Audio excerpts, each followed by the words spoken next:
Hello and welcome to the first episode of St. Louis Classical Community, brought to you by St. Louis Strings. I'm David Ackerman. And I'm Joe Bean.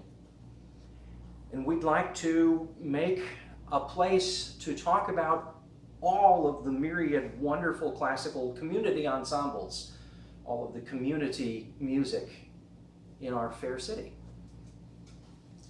Wonderful. St. Louis is going through a renaissance of music. I don't know if that's, I feel like this has been happening well before COVID. But I do believe that with everybody being stuck inside for COVID, your people who would not maybe have picked up an instrument to play it as an amateur maybe have chosen now to play it. The byproduct of that is that there are literally dozens of amazing, beautiful amateur, semi-pro, and just orchestras. There are dozens of orchestras in this town. When I first got here, I moved back from Columbia and I was looking for an orchestra to play in, and I was gobsmacked by the number of the University City Orchestra, the Belleville Orchestra, the Edwardsville Orchestra, the Town and Country Symphony Orchestra. There's the St. Louis Philharmonic. There are orchestras at so many local colleges. The Gateway Festival Orchestra is another big one. And I couldn't imagine such a wealth of. How is it that there's this many orchestras in town? And at all levels and all flavors for both the listener and the participant. And one of my frustrations is that there isn't a single clearinghouse, there isn't a place that talks about the events, the concerts, the repertoire that all of these different ensembles are putting on. Because together, even, each orchestra may only have 4 or 5 performances in a season, but when you have that many of them, there's something going on almost every weekend. Yeah, at the very minimum, and sometimes there's such sometimes a wealth more of things to choose from. You have to pick because they're at the same time. Right. So we just missed one that on August 13th. That was the Confluence Chamber Orchestra, and since we talk about, or we touched upon just earlier, the amateur musician picking up an instrument, choosing to take on this wonderful art form that is just known for its challenge and barrier to entry. There is a group in town that has taken that head on, and that's the Confluence Chamber Orchestra. They had the concert on the 13th, and unfortunately we've missed it, but there will be more. But I love that group in particular has catered itself to being an open, welcoming ensemble for all levels of players, and is just a wonderful foothold into this just amazing art form of orchestral music that has fed my ears for decades. And to be able to share that with that and bring it in to be allowed to play it. I'll digress a little bit. The Town and Country Orchestra recently played the Firebird, and as an amateur violinist, I was sitting in the middle of the finale of the Firebird, listening to the tam-tams and the brass and the French horns and the winds behind me and all the strings around me, and the finale is playing, and my ears are just full of this beautiful sound, and I'm right in the middle of it, and it is an experience that you can't get from just being in the audience. Although I'm sure I know it sounds amazing from the audience, but there is a unique part. There is something special about sitting in the middle. The very first concert, orchestral concert I ever got to play, that was the big piece on the concert, and sitting and playing that finale, the feeling the transformation from the the dark and scary music of of cachet, from the almost deadly lullaby of the Firebird, into this enormous, bright, brassy, hopeful finale. This huge finale, this enormous finale that just keeps getting bigger and bigger and bigger, that keeps growing. Being in the middle of that is something else. Oh, it's just something. And so that there are groups like the Confluence Orchestra that offer a gateway into that experience, I think is wonderful, because one of the myths that we are trying to dispel with this very podcast is the inaccessibility of the genre of classical or orchestral music. And so there's a wonderful group that I think everybody should be a little bit more aware of. Yeah, I think a number of the community music in general, I think that's one of the functions of a good community orchestra, is to provide a place for amateur musicians to go out and play. And to do that, we need the support of an audience. We need, because even if the musicians aren't getting paid, you still have to pay for music rental, facility rental. You still have to pay a soloist potentially, maybe the conductor.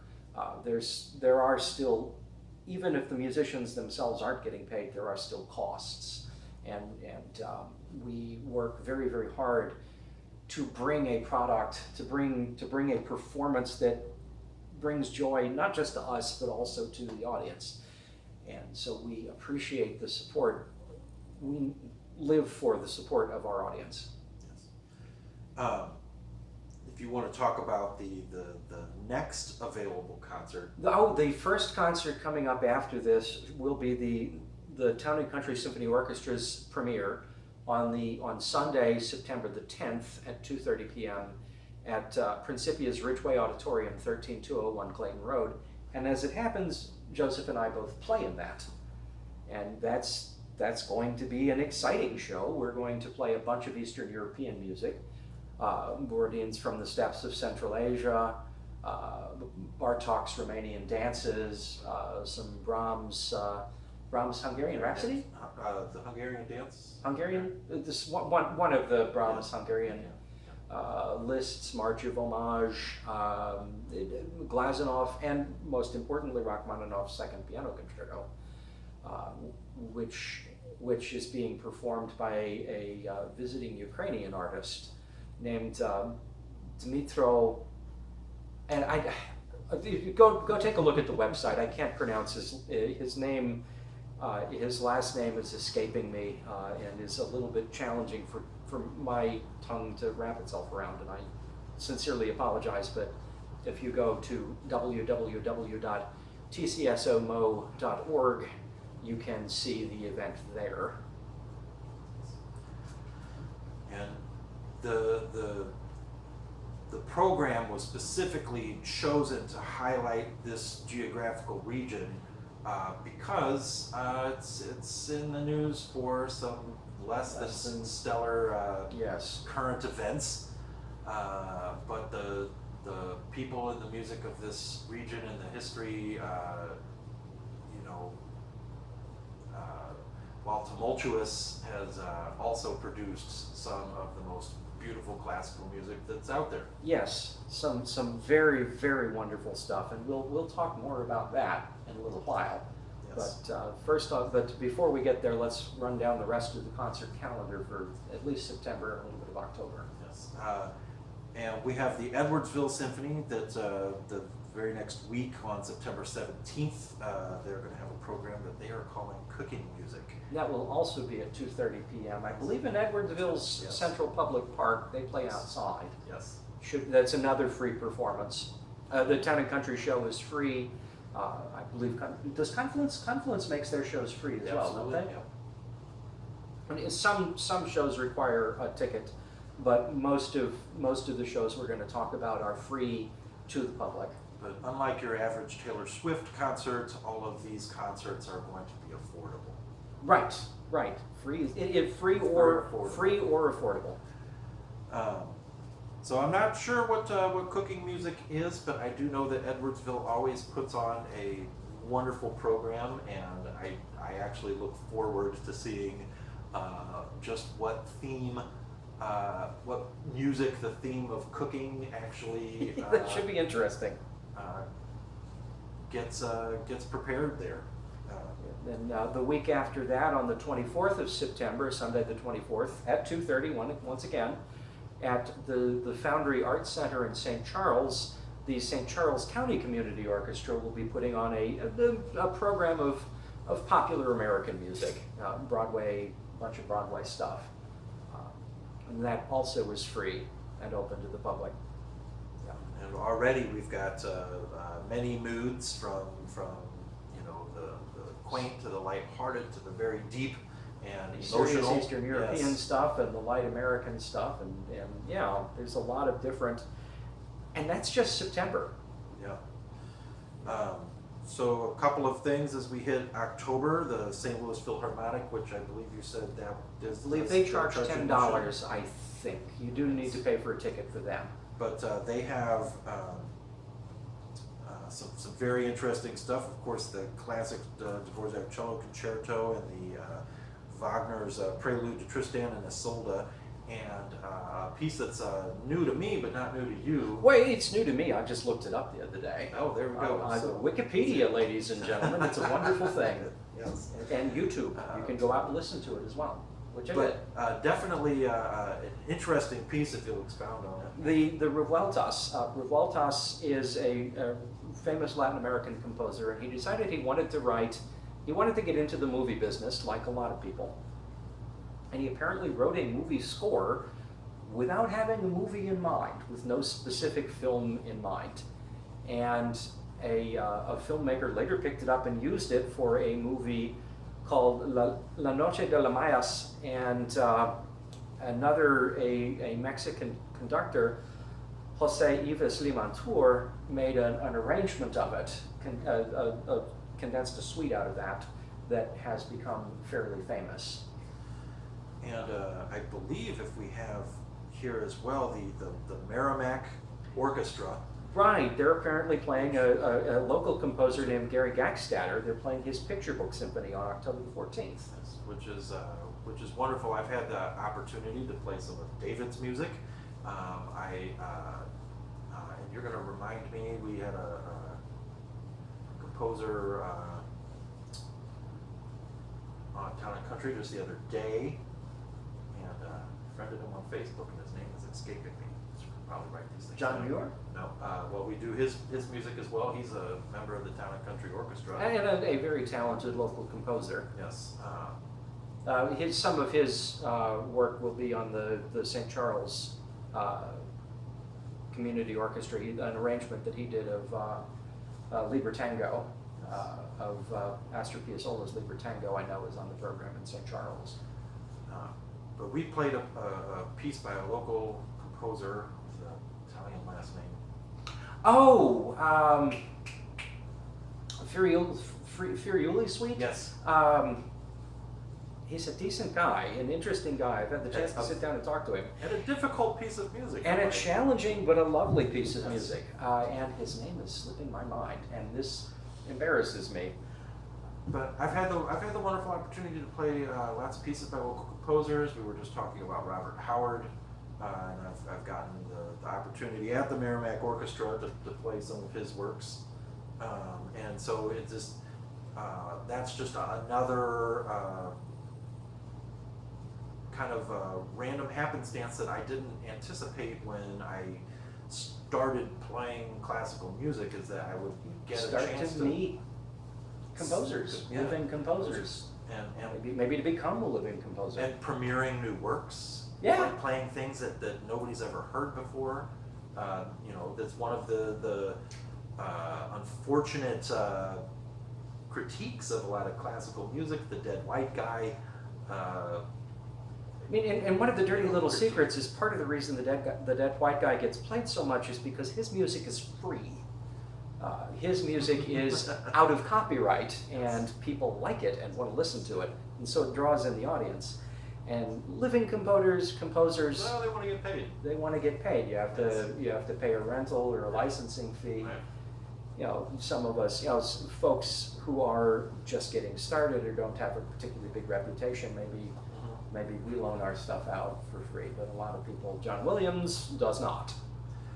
And so, but when the opportunity does present itself, boy, is it wonderful to be a part of some of these premieres and to play music by composers that you can actually talk to, interact. Sometimes these compositions are living works. They'll change as we rehearse them, as things come out. Where the composer will say, "Oh no, let's do this instead," which I find endlessly fascinating as you can watch the gears spin on a piece of music like that. And people don't realize that this same process happened with the famous pieces that we know and love as well, that Beethoven revised his work many times extensively over his lifetime as people performed it. Like, okay, this passage is really hard to play, I'm going to change it, I like this better. Right. So as we we're hoping to do one of these podcasts every month at least, and so as we hit into October, there are we'll hopefully address some of these in more detail. But wow, is there a lot of stuff coming? So not only the Merrimack Orchestra on the 14th, the Civic Orchestra, the Belleville Philharmonic, one of the oldest orchestras in the country. The University City Orchestra, the Florissant Valley Community Orchestra are all looking to be putting on concerts this fall. And that's ignoring the fact that there's a bunch of orchestras that had a summer season that has already passed. So there's even orchestras like the Gateway Festival Orchestra that have a summer season. Right. So there's even more. Yes, and there's excellent groups. The Missouri Chamber Music Project. They've performed. A friend of mine, Stephanie Baird, they've played a couple of her pieces over the years, and they are great supporters of local composers. And one that is starting to catch my attention a lot, Early Music Missouri.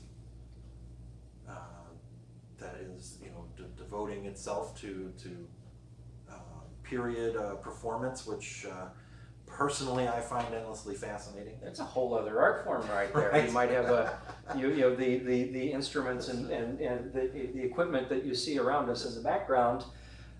Some of it would be rather different in a period ensemble. You might have a different bow that instead of being the bow curving like this and the hair like this, the bow might curve like that. Yes. Like the kind of bow that you're more familiar with for archery. Yeah. Both kinds are used in archery too. Yes. But a straight bow instead of a recurve bow. Believe it or not, this entire shop is devoted to modern orchestral instruments. These are all modern instruments. We actually don't. Maybe soon, but we don't delve into Baroque instruments here. Well, and you gotta pick your hills. You can't do everything. No. The truth is that even if you're playing on a modern instrument, period performance can still inform the way that you play something, because you can still approach it with a more period technique. Yes. Instead of playing Baroque music with a wide vibrato, you might play with little or no vibrato. You might play more détaché with things that are a little bit more notes that are more distinct from one another and don't slur together quite as much. And more florid ornamentation. And more ornamentation and a smaller ensemble. Yeah. Generally. And speaking of smaller ensembles, I feel as if St. Louis is also blessed with some great string quartets. Yes. Not yes. least of which is the Ariana Quartet, but I recently saw a performance by the Eads Quartet. I really hope that they're still a going concern, because I really enjoyed them. There's plenty of others, and the string quartet is a way to really get some up close and personal connection as an audience member to the music. Just different than the large orchestra pieces that we're discussing today. So, oh my goodness. So on that note, shall we move on to the large orchestra piece? Let's move on to the Because large we're orchestra both, piece. one of the things that we would like to do is talk about at least one piece that we find compelling that's coming up. And I think we both have a certain affinity for the Rachmaninov Second Piano Concerto. And the beauty of music is that not only does the music, it can exist in a vacuum, but it doesn't. And our personal experiences and where we heard this music, where we played this music, all fits in to, and obviously that's a characteristic of all music. It's not special to orchestral music, but Rachmaninoff's Second Piano Concerto was one of the first pieces of legitimate classical music that I had the chance to participate in.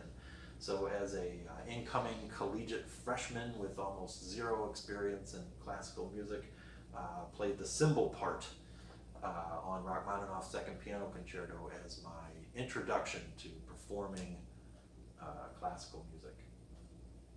And that would be quite an introduction, because it is a big piece as a piano concerto. Piano concerti tend to be a little bit smaller than, say, a symphony. The Second Piano Concerto is a pretty hefty one. It's a big piece. Rachmaninoff's piano concerti in general are much bigger. This is probably actually his shortest and easiest, and it's hard and it's long.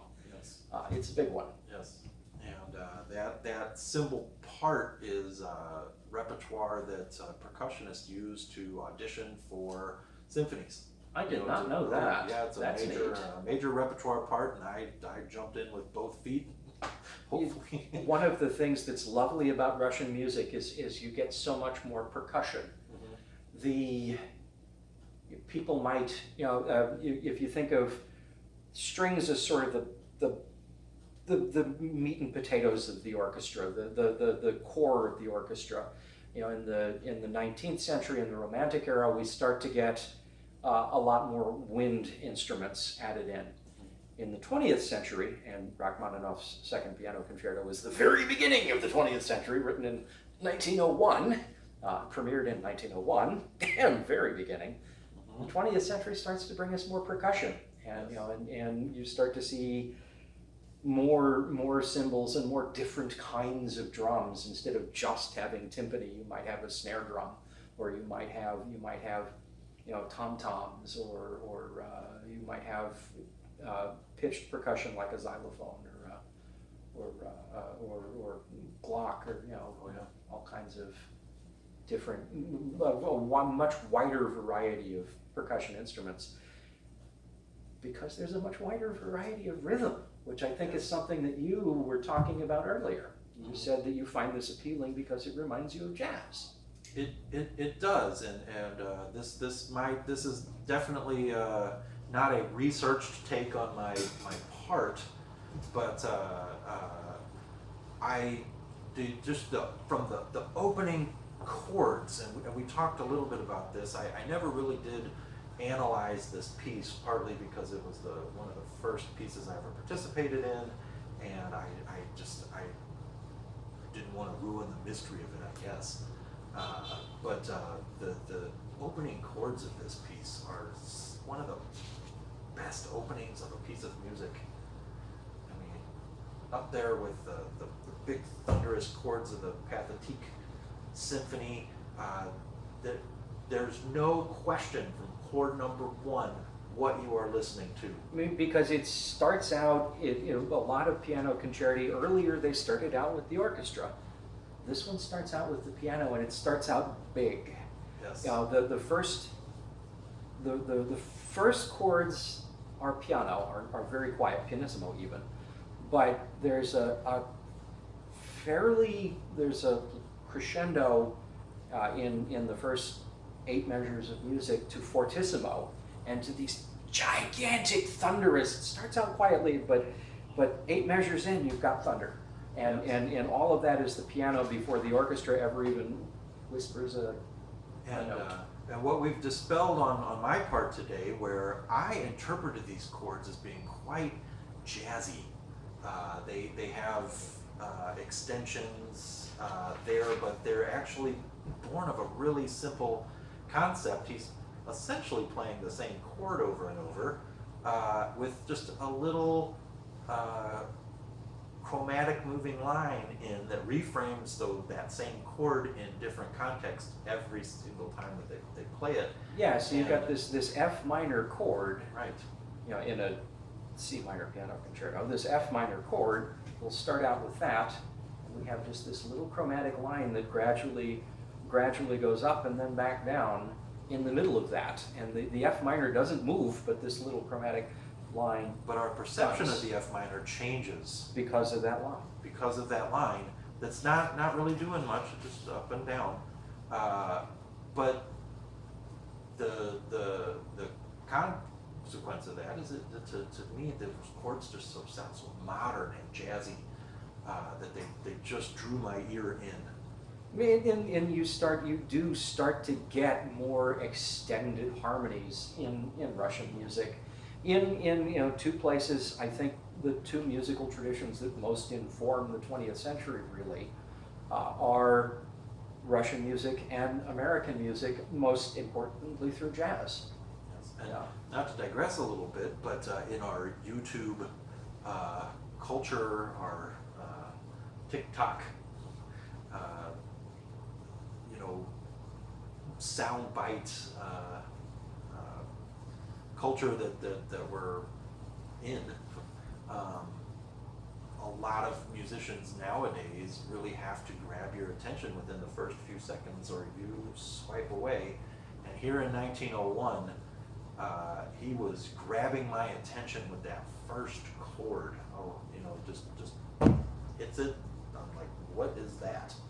I mean, but in spite of that, there's a way that he grabs your attention, but it still unfolds slowly. Oh, it does. I love the way that Rachmaninov treats melody, because his melodies they are so long, and they unfold so slowly, but they are made of such simple, he'll make this huge melody out of very simple materials.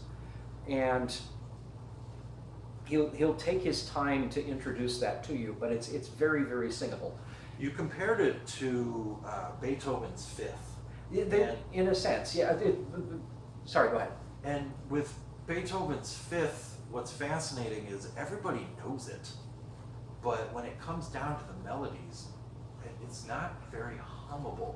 It's not a natural melody to sing. It's a fascinating melody to hear, but we were talking about Tchaikovsky's The Nutcracker.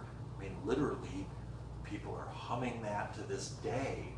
It's such a hummable, lyrical melody, whereas Beethoven, everybody knows it, da da da da. But beyond that, is anybody sitting in their car humming the rest of it? Not necessarily. I mean, it catches your ear. Absolutely. Because there's this rhythmic motif paired with this interval, this melodic gesture. The two things together really grab our attention, and the two things, Beethoven repeats them over and over and over again throughout the piece. This ya ta ta ta, ya ta ta ta, ya ta ta ta ta ta ta ta ta. You get this falling third and this rapid staccato, rapid staccato rhythm. Whereas Rachmaninoff has those kernels of motives in there, these small little tidbits, but yet They're somehow much more lyrical. they're way more lyrical. Instead of even being, from the first melody. Yeah, and this first melody we get, the piano starts off with this big introduction, but the first real melody comes in the orchestra. Yam ba dum bam bam. Yadam ba bam bam. And so you get, it's all compact and close together. The music moves by step rather than skipping around a lot. And he takes short, long motive. Yeah, we've got this dotted half note and a quarter note. So you get Yam ba dum, and we repeat that 3 times before we ever do anything else to really kind of hammer it home.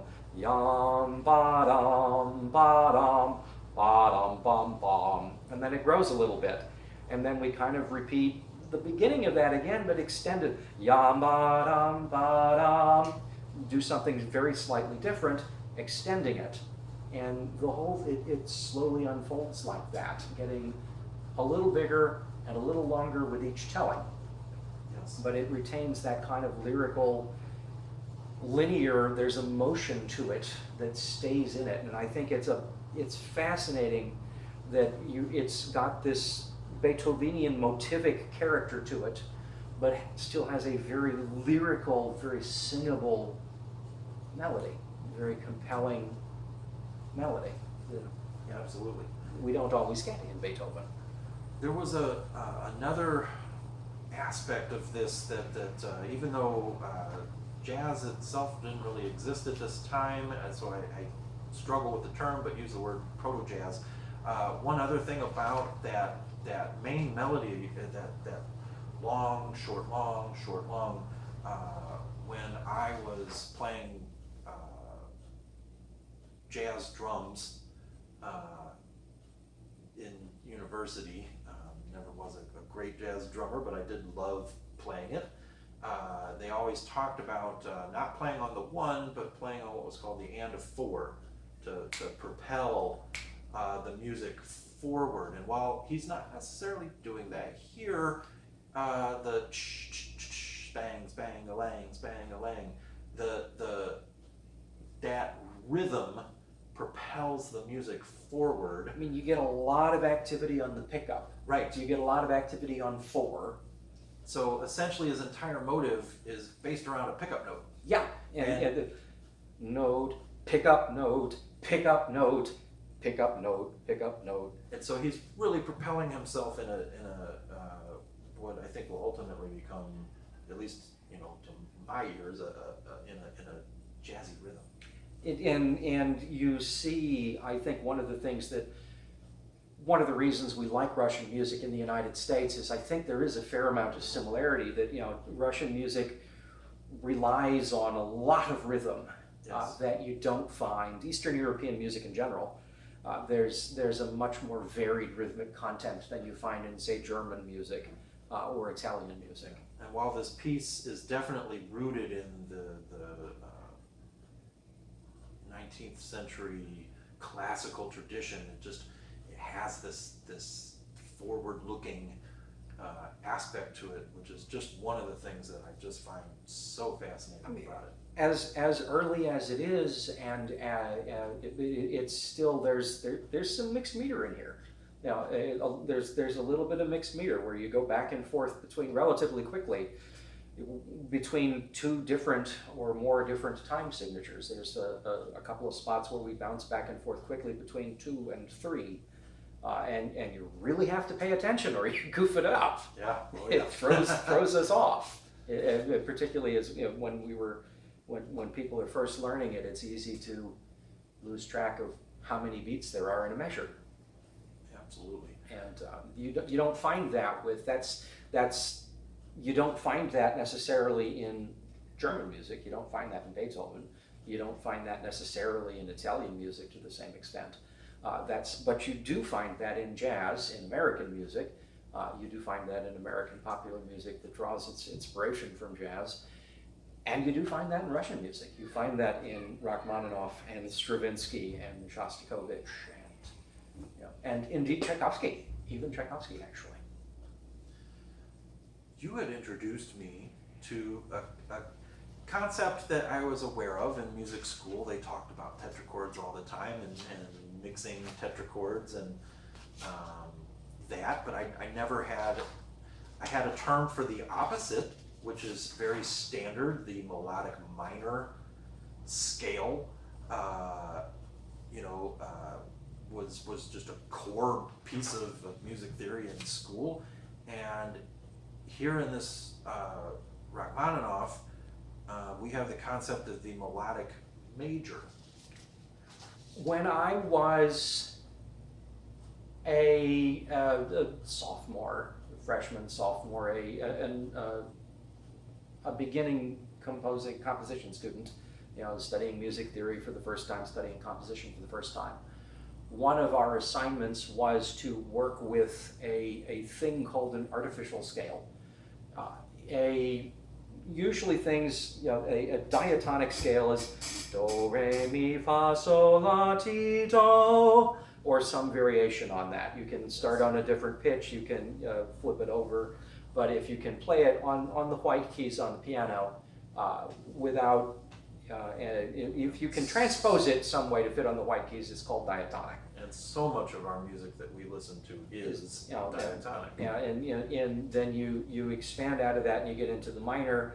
The natural minor you can play on the white keys of the piano. But we start using the melodic minor and the harmonic minor because we want a little bit of color. Do, re, mi, fa, sol, la, ti, do, te, le, so, fa, mi, me, re, do. I'll use the right syllables there if I think about it enough. Well, I was working with at that time I had somehow stumbled on a scale that used do, re, mi, fa on the bottom, used the minor on the bottom, the minor tetrachord. Sol, le, te, do, and used the major on the bottom and the minor on the top. I think I may have said that backwards at first. Major on the bottom, minor on the top. Business in front, fun in the back. And I thought I was so incredibly witty and original. And it turns out that is all over Russian music. And that one of my teachers, Olga Halday, Dr. Halday, introduced me. She said, well, isn't that just the melodic major? Melodic major? I've never heard of melodic major. But apparently it is a thing in Russian music, and quite possibly particularly in a popular song called The Romance, which is sometimes called the music of the sixths. And in order to hammer home that contrast, the thing that you want is you want your major third on the bottom, but you want your minor sixth on the top. And the Romance, I believe, uses that a lot. And the final movement of the Rachmaninov has a pretty striking example. Oh, it's a wonderful, captivating example. Yeah. So, do, te, so, fa, so, fa, le, so, fa, mi, re, so. And you can hear that mi, and the le, those two notes really kind of le, so, that drop down just by a half step, or that push from the up a half step from mi to fa. Mi, fa, so, le, so, that, mi, fa, so, le, so, do, te, so, fa, so, mi, fa, mi, le, so, fa, mi, re, so, and that is so striking and so singable. Yeah, I mean, at once it's homey, it's robust, but it's exotic at the same time. I mean, and I guess maybe it's not so exotic if you're Russian. It's just this is popular music and it's what you're used to. But to the Western, to my ear, it has indeed it sounds very romantic actually. Yeah, absolutely. It has a romance kind of a sound to it. This poignancy. Yeah, and there's a pull to it. Even as you're singing the solfege syllables, I'm pulled to those notes. As you go, and it just really truly makes for some beautiful melodic writing. And I really think, that sixth, that minor sixth, I think really is a big part of what pulls me in. It sounds so stupid for such a small, just that one little note to really, but I feel like it.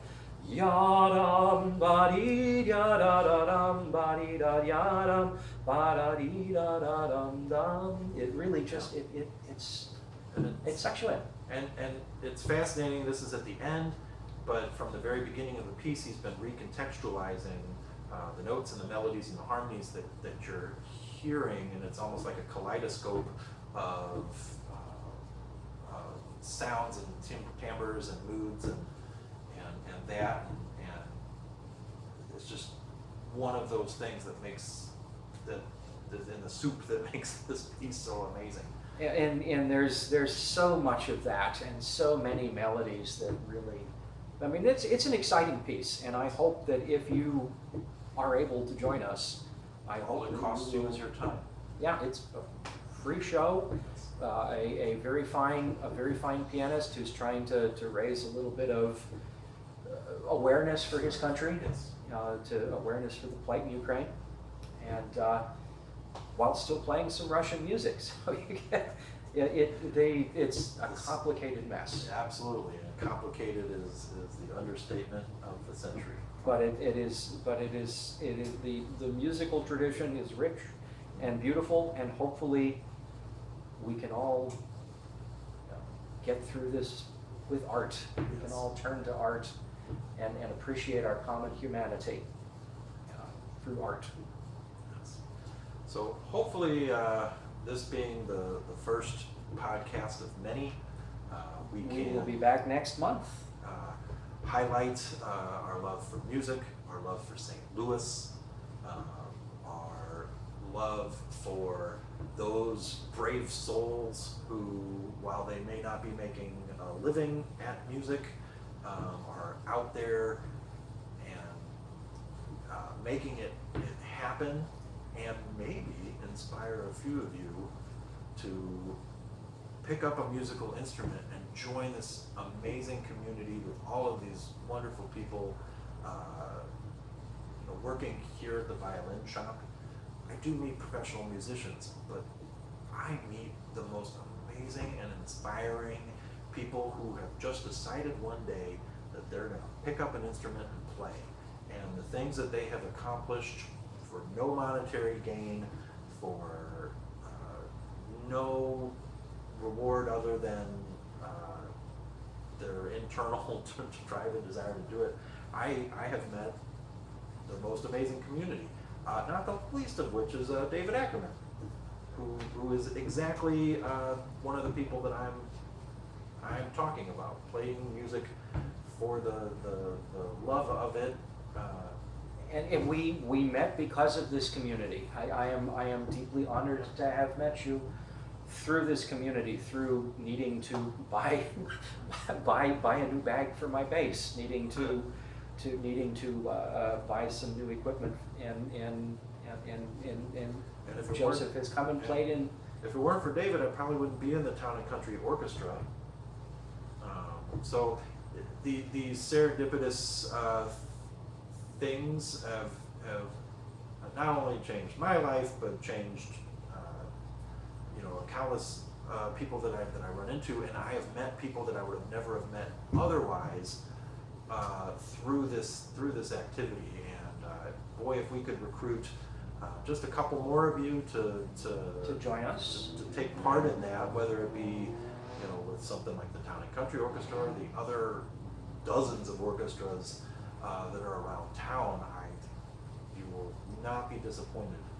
To join us in the audience, to join us in the orchestra if you so choose, but to join us in the audience and listen and tell us what you think. And on that note, if you have a classical community event that you would like to tell us about, Joe, is there an email address that is good to contact you? Well, you can certainly get me at joseph@stlstrings.com, or you can get David at thecomposer@symphonicpoet.com, and that's all one word. The Composer, Symphonic Poet, all one words. At thecomposer@symphonicpoet.com. Yes. So, and just as we are honing our skills on our musical instruments, we'll hone our skills on the podcast, and hopefully learn a bit from you, hopefully, and hopefully we'll all learn from each other, and we can have a conversation about this craziness that is so wonderful. Indeed. Well, thank you, David. Thank you, Joe.